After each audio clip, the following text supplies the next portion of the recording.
Welcome to SVG TV News for Friday, November 11th, 2022. I am Rochelle Batiste with the details. Unstable conditions are expected across St. Vincent and the Grenadines over the next 3 days. Here is more from Desiree Neverson-Jack of the SVG Met Services on the 72 hours weather outlook. Across St. Vincent and the Grenadines, and we are expecting some occasional showers today, with most of the shower activity concentrating to the northern part of the island by tonight. Also, we have a trough system approaching us, and somewhere in between this lingering instability and this trough system that is approaching, there's a possibility that moisture levels can fluctuate. And by tomorrow, Saturday, we might see some fair conditions. However, as the trough system approaches, now the trough system is deep. It is reflecting at the lower levels all the way up to the upper levels, right? And although model guidance is not showing any significant shower activity over St. Vincent and the Grenadines during Saturday and Sunday, I think it looks promising. I can see some offshore showers by Sunday night, but I think that it's promising we can get some showers from this trough system sometime around Sunday. Yeah, so I'm just giving you the heads up to be alert that this is what is taking place right now.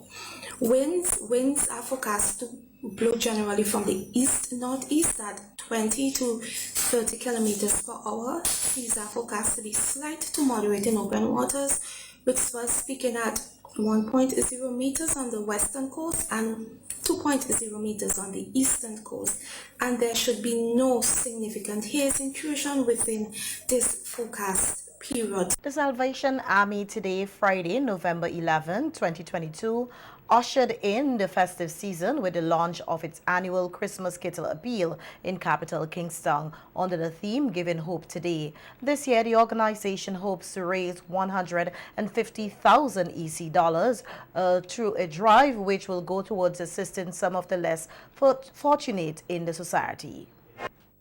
We cannot do this on our own. We need your help. Please give generously of your money, your time, and your skills to help us to achieve this goal. Help us to help others. The need is great. Need has no season. God loves a cheerful giver. Thank you in advance for your generous donation to the Salvation Army Kettle appeal. Guest speaker at today's launching ceremony was Father Peter Emmanuel of Nigeria, who spoke on the topic, the spirit of giving, as he encouraged members of the public to adopt a spirit of giving and to support the Salvation Army Christmas Kettle appeal. When our lives is sealed, we do not give it out, our life cannot be refilled. It is until I open this bottled water and I empty it, then the God we serve will also refill it. Which implies that when we put ourselves, our gift in the hand of God, by giving to others, it is saved for a later time for us. And through that, God can bless us. The scripture says that the more we give, the more blessings we receive.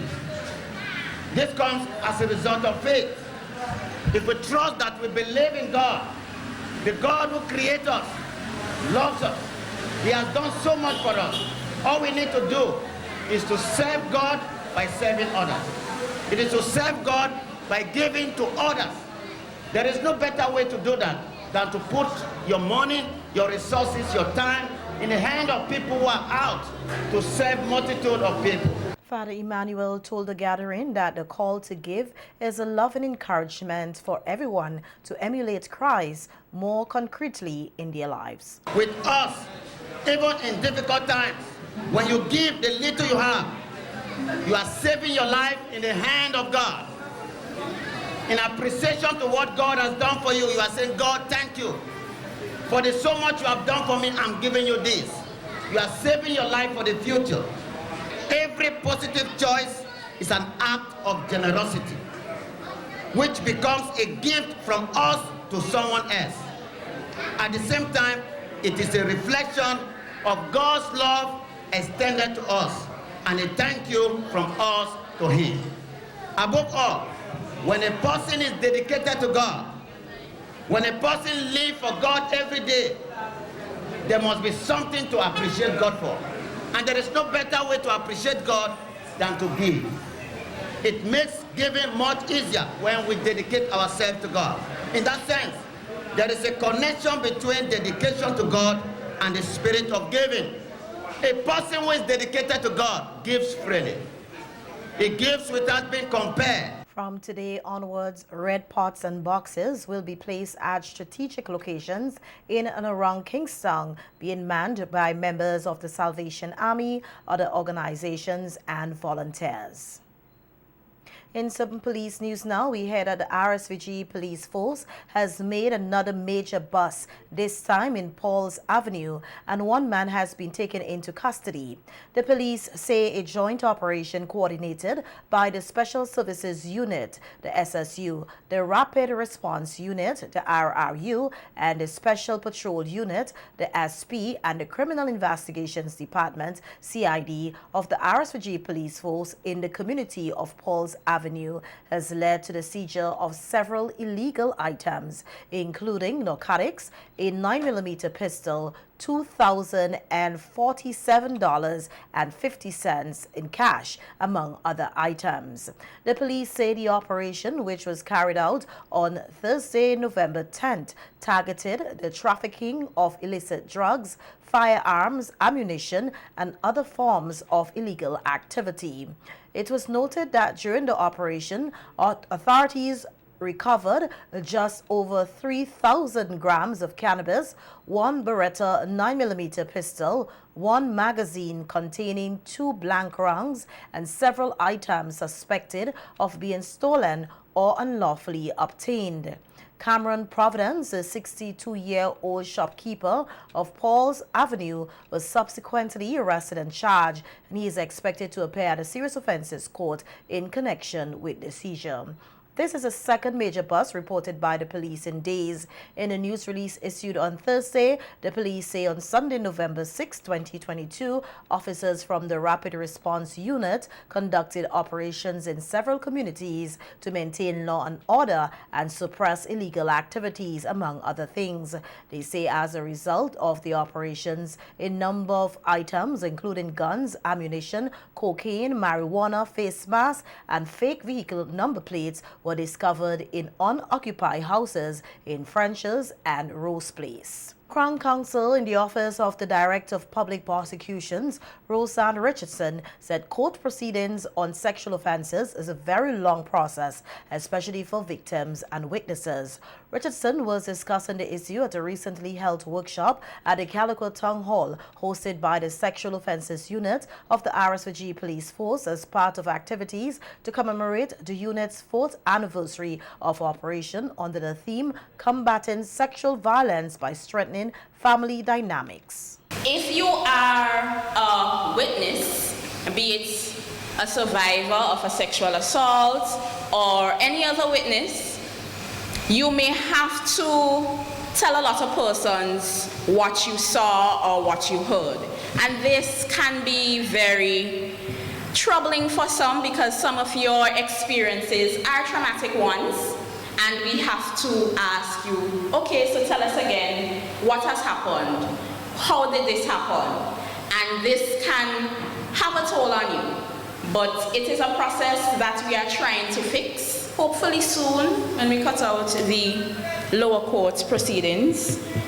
But for now, you may have to give your account first to police officers, then again to some other police officers, then again when you are writing a statement, then again to the prosecutor at court, then again at the High Court if it's a very serious offense that goes to the High Court, and then again you may have to give evidence again if the matter is appealed and you have to start the process all over again. So that's what I'm saying when I'm saying that the process can be a long one. Richardson advises persons to have faith in the court system, noting that persons may approach sexual abuse survivors to settle cases. However, she advises them not to do so. Now, for survivors of sexual abuse, or other witnesses, you might be approached by persons to settle the case. Now, coming from the Office of the Director of Public Prosecutions, I would tell you, never settle a case if you are a survivor of abuse, if you are a witness otherwise, but it is still your personal choice, right? But I would tell you, because you have experienced something so traumatic or have seen something so traumatic, I believe that justice should be done, the system should be allowed to play out, and the defendant be brought to justice and be given his just accord, his or her just accord. But you can bear that in mind as well. And this is true even for expert witnesses. They might be pressured to give a certain type of evidence that is in favor of the defendant or the accused. Head of the Electrical Inspectorate Division, Hetlin Francis, is urging homeowners to have their homes inspected every 10 years. Francis, who was speaking on the Roundtable Talk program on VC3 on Wednesday, said electrical safety is everyone's business.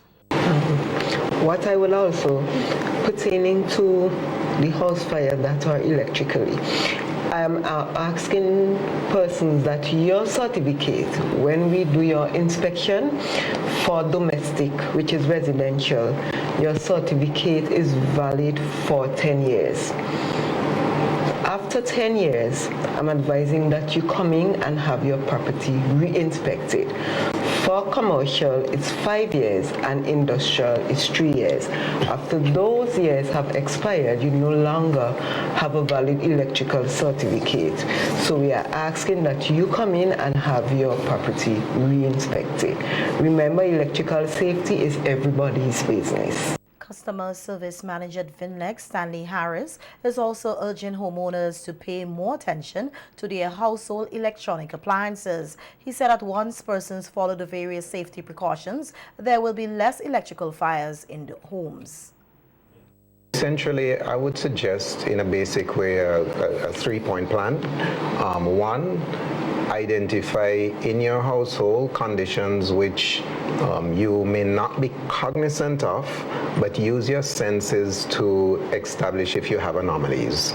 Sense, you might smell something and you may pay less attention, you might hear something, you might pay less attention, you might feel something, you might pay less attention. So pay attention to those things which your senses can speak towards.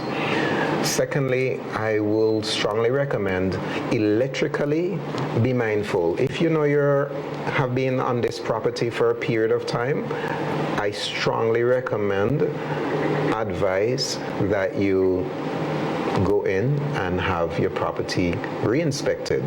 And while you're re-inspecting, just be mindful that while we do occasional maintenance on our property, also be cognizant if you have conditions which may be structural conditions. For argument's sake, as simple as this, water is getting in somewhere where they are passing on things electrically, okay? And after a 5-day showcase, the 2022 National Science and Technology Fair ended here today under the theme Scientific Innovation and Creativity, Keys to Our Nation's Resiliency. The fair, which was held at the Kingston Arlequin School Annex, was open to students at the primary, secondary and post-secondary levels, teachers and members of the public. A multi-purpose generator with a mini hydropower turbine was one of the projects on display at the science fair. The project was created by 3 male students from the Windsor Primary School. The students, Kyle Samuel, Jaden Hamilton, and Kaish Murray, say the project aims towards cleaner, affordable and portable energy for St. Vincent and the Grenadines. I could actually use 3 forms of renewable energy: mechanical energy, wind energy, and water. And hydrogen. Mainly water. You can use this crank it, but I like to use my hand. If you crank it fast enough, it will be able to light up. So how this works is that first you let's say just we say we're using water, so we put this inside of the water, and the force of the moving water will turn this, and at this turn, this creates an energy called mechanical energy. This mechanical energy is transported to the shaft by means of this bicycle brake cable. That mechanical energy causes the shaft to turn, and as the shaft turns, it produces voltage. That voltage can be used to power this battery LED or a phone or anything. If we want to, we can step up the DC voltage by means of this potentiometer. Without the potentiometer, the voltage is under 10, but with it, it's constantly over 10. Well, that was when we tested it, and we tested it at the botanical garden. So the amount. And a number of schools across the country are taking part in the Vinci Tourism Day competition, which forms part of the Tourism Month of activities being held under the theme, Tourism is Everyone's Business, Live It, Love It, Embrace It. Judging for the competition is ongoing, and on Wednesday, November 9th, the Belair Government School Tourism Corner display was judged. The display includes locally made clothing, craft, agro products, fruits and vegetables, and much more. The Belair Government School participated in the Ministry of Tourism's booth competition. We chose the category of festive tourism, and on display were our festivals, Carnival, Big Drum Festival, 9 Mornings, and Easterval. We also had display of our local items, arts and craft, including recycled items. Along with that, we had quite an array of food, locally made products, and farm produce. All in all, the exhibition, the booth, was a grand success in that the children were enthused by it, and they were very excited, and they thought that it was a very attractive booth. So far, we are still awaiting on the results, and we were quite honored to be a part of the competition. Activities to mark Tourism Month continued here today with a media tour to the Tobago Keys.